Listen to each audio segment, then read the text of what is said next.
Hi guys, I'm Paula from Defend Survivors, which advocates for children reporting abuse to be believed, protected, and defended. Do you know that there are 42 million survivors of child sexual abuse in the United States? 42 million. Survivors of child sexual abuse could fill 525 NFL stadiums. Think about that for a minute. If you think about the Super Bowl, survivors of child sexual abuse could fill 525 stadiums. It's mind-boggling, right? It's unbelievable that there are that many, but there are. How could there be that many children being harmed in such a heinous way? If you Google child sexual abuse, you're going to find so many organizations that are fighting it. So many. It's unbelievable how many organizations are working on child sexual abuse. So many are working to prevent child sexual abuse. They're working to educate on the signs that you should be looking for. They educate on the signs so that children will recognize the abuse, the signs so that adults will recognize the abuse, and the signs so that mandatory reporters will know when to report.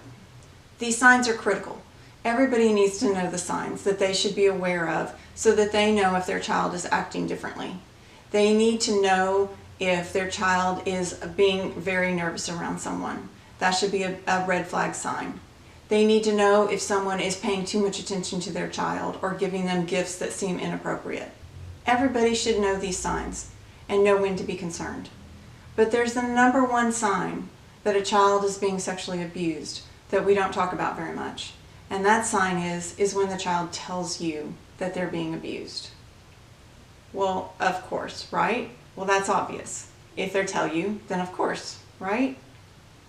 No, it's not of course, and it's not obvious. If you had the chance to talk to those 42 million people, the 525 stadiums filled with survivors, a large majority of them would tell you that they were not believed when they told. That's as mind-boggling as that there's that many survivors, right? That they would tell and not be believed. If you go look on social media, you will find story after story. There's books written by survivors everywhere. And the majority of them all have a common theme, that they weren't believed. So many of them are going to have a common refrain. And it goes like this: my own blank didn't believe me. You can fill in that blank with whatever you want. My own mother, grandmother, grandfather, sister, brother, teacher. You could fill it in with whatever you want, but it's a common theme. They all say, my own blank didn't believe me. It's not just family and friends though. The one place where they should absolutely be believed is one of the main places that they're most commonly not believed, and that's the legal system. Of all the reports that are made for child abuse, 50% get investigated. The rest get screened out.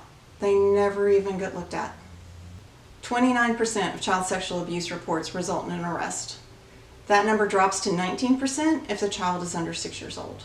Less than 3% get convicted. The main place they're not believed is in the justice system. That's the main place that's supposed to protect them, and they're not believed. As I said a minute ago, there are so many organizations working on this. There are so many campaigns. How many times have you seen the phrase, see something, say something? It's unbelievable that we're spending this much time and this much money to educate people to get a report, but when a report comes in, the child's not believed. So yes, we should educate. Like I said, everybody should know signs when they should be concerned about their child's behavior or about somebody else's behavior. But that education has to lead to a child being protected. Isn't that the whole point of the education, is to get a report so the child can be protected and believed? So we're spending all this time and money on potential abuse, trying to educate people so in case abuse happens that they will be educated and know to report. But when there's actual abuse and a child walks in and says, this happened to me and this is the person that did it, they're not believed. What would happen if all the children that reported were believed? The statistics on the number of children that do report are incredibly low, but they do report. Our state had over 35,000 calls to the state hotline, child abuse hotline, in 1 year. Children come in every day to children's advocacy centers, every day. Our advocacy center just reported that they saw 17 children in the last 3 days. In just the last 3 days, children report every day in every children's advocacy center across the nation. They do report. What would happen if just those children were believed? What would happen if we changed all those statistics I said a minute ago? What if 100% of those reports got investigated, a full investigation? What if 71 to 81% of those reports, the opposite of 19 to 29%, ended up with it resulting in an arrest? What would happen if 97% of those reports ended up with a perpetrator convicted, with a perpetrator stopped from ever harming again? Wouldn't that change everything? Yes, everyone needs to be educated on the signs that their child might be being abused.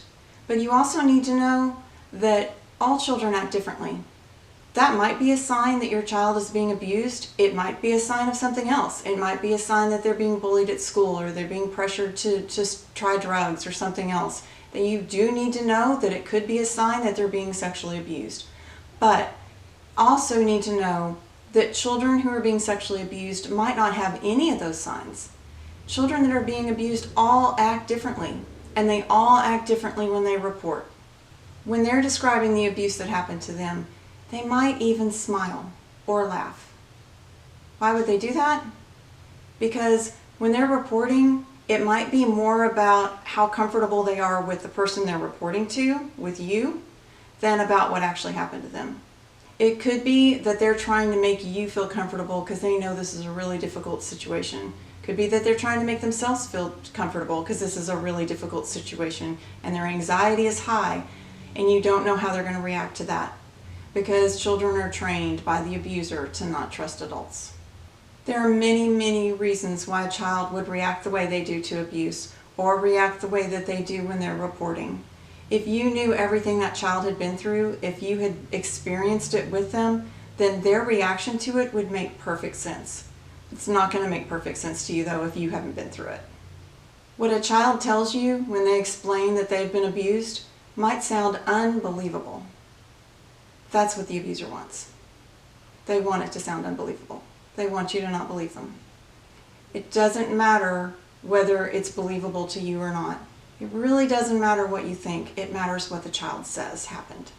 Your understanding of what happened and the way they reacted might come with time. It might come with you being educated. The people at the Children's Advocacy Centers are great at explaining this, but you're probably going to have to do a lot of research on your own to try and figure it out. You might not ever figure it out.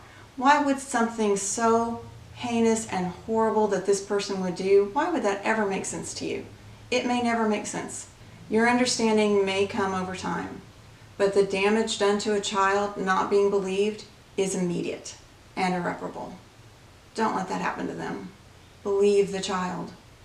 You may be sitting there right now thinking, this is ridiculous. Of course I would believe the child if they told me they're being abused. Of course I would. But that's not what actually happens when a child reports. What actually happens is the opposite, and most people defend the abuser and they don't believe the child. Recently there was a report in the news about somebody being arrested in our community. Here are some of the comments that were on the comment section on Facebook. I just don't believe it. That couldn't have happened. I know this person. He, she would never do that. I just don't understand. He, she is such a great person, such a great dad. That's the kind of comments that you read. You're also going to see courtrooms fill up with people supporting the abuser, not the child. There's been reports where an entire church came and filled a courtroom supporting the abuser. There was another case where there was an abuser and they had 40 letters of recommendation from the people in the school. There was a school teacher, and they had 40 letters of recommendation from their co-workers and their co-teachers supporting the abuser.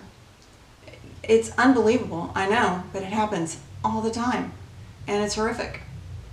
Children do not lie about being abused. The number one sign we need to educate that a child is being abused is when they say the words, when they say their abuser's name. The number one thing we need to do is to teach people to believe the child when they do that. If we did that, it would change everything. It makes no sense to educate all these people about the signs of abuse, to have all these programs, all these organizations educating on the signs, if when a child reports, they aren't believed. It's the whole point, right, of doing this. We have to make sure that they're believed. That has to be the number one thing we're educating. If we do this, what's the most important thing that's going to happen?